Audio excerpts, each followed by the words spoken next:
Je m'appelle Chérine Yesbeck, je suis journaliste pour ABC Australia et réalisatrice de documentaires. Alors, quand l'attaque a eu lieu le 7 octobre, donc l'attaque par le Hamas, je me suis dit que cette fois-ci, Israël va répondre d'une façon différente. Et évidemment, au lendemain de l'attaque, on a vu la riposte qui était sanglante et qui continue d'ailleurs à ce jour. Je me suis dit comment faire pour montrer ce qui se passe à Gaza. Sur les réseaux sociaux, sur Al Jazeera, on voyait de plus en plus d'images qui étaient insupportables. Et là, je me suis dit, il faudrait que je sois un peu en décalage par rapport à ce qui se passe. J'avais une équipe sur place, que j'ai toujours, et je leur ai demandé de capter les sons.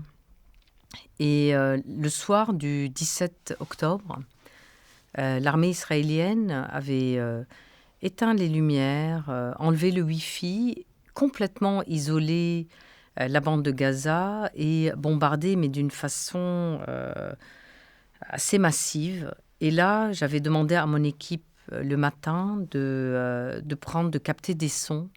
Les sons, par exemple, des drones, toutes sortes de sons dans la ville. Et c'est comme ça, en fait, que petit à petit, j'ai réfléchi à un film sonore. C'est du cinéma. Donc le cinéma, c'est de l'image et du son. Euh, Avoir un écran noir, c'était assez, je trouve, banal. Or, à chaque fois que je passais devant cet immeuble qui est situé le long d'une rivière, de la rivière de Beyrouth, je pensais toujours à Gaza. Donc cet immeuble, c'est le design de l'immeuble qui est troué comme ça, qui fait penser en fait à des tirs de snipers, de francs-tireurs. Et je trouvais que c'était pas mal d'avoir un regard porté sur une image, somme toute, un peu banale, mais changeante, mais qui est aussi, si on remarque bien, ça évolue, c'est-à-dire que c'est pas une image statique. J'aurais pu utiliser un trépied, avoir une image statique. Au contraire, l'image, elle évolue avec le son. C'était un hasard. C'est-à-dire, moi, je filmais et là, curieusement, je vois un drone dans le ciel. Je me suis dit, bon, il faut absolument que je le prenne, qu'il fasse partie, en fait, du film. Et cette image-là, d'ailleurs, le film, il fait 5 minutes. Je n'ai filmé que 6 minutes. Parce que aussi, alors, euh, c'est-à-dire l'image a l'air banale, mais quand on est à Gaza ou quand on est aujourd'hui à Beyrouth et qu'on subit ces bombardements, on n'a pas le temps de se concentrer aussi sur l'image. C'est pour ça qu'à un moment donné, on a la caméra qui hésite comme ça. Donc, je voulais avoir ce rendu aussi de quelqu'un qui est sous les bombes et qui est en train de filmer quelque chose, que ce soit pour la postérité ou pour les autres. C'est-à-dire parce qu'aujourd'hui, quand on voit sur les réseaux sociaux, c'est comme ça que beaucoup de gens de Gaza existent. Parce qu'ils existent à travers les réseaux sociaux et ils témoignent de ce qu'ils sont en train de vivre à travers les réseaux sociaux, mais ils n'ont pas toujours la caméra qui est bien mise avec un trépied. Donc cette image-là, elle est vraiment aussi comme si c'était à la place de quelqu'un qui prenait l'image directement de Gaza. Alors un film comme celui-ci, c'est-à-dire un film qui est basé sur des sons très violents, avec une femme qui hurle, un muazzin, un imam de mosquée qui est en train d'en appeler à Dieu, des filles, une fille qui hurle, qui cherche sa maman.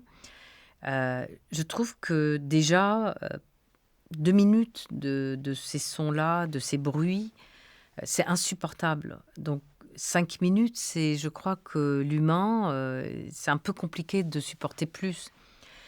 Après, je sais que j'ai souvent des commentaires en me disant: «Ah là là, heureusement que c'est que 5 minutes». Mais je disais: «Mais imaginez si c'est comme ça depuis un an». 5 minutes, on n'y arrive pas.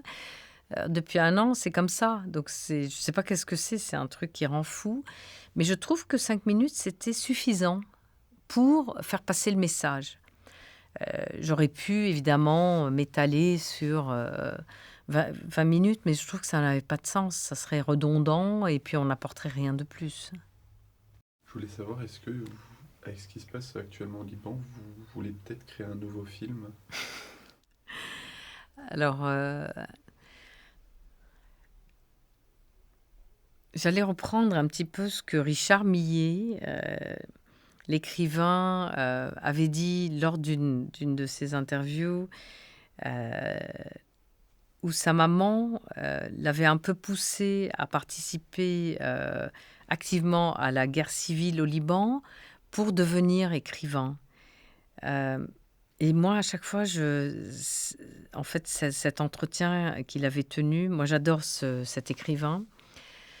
J'avais trouvé ça assez, disons, déplacé ou lugubre, mais quelque part, euh, oui, on peut, c'est-à-dire l'horreur qu'on est en train de vivre au Liban peut nous inspirer parce que, comme on sait que les médias ne vont pas couvrir tout ce qui se passe réellement, la création artistique peut prendre parfois le dessus ou compléter, si je puis dire, ce que les médias ne couvrent pas.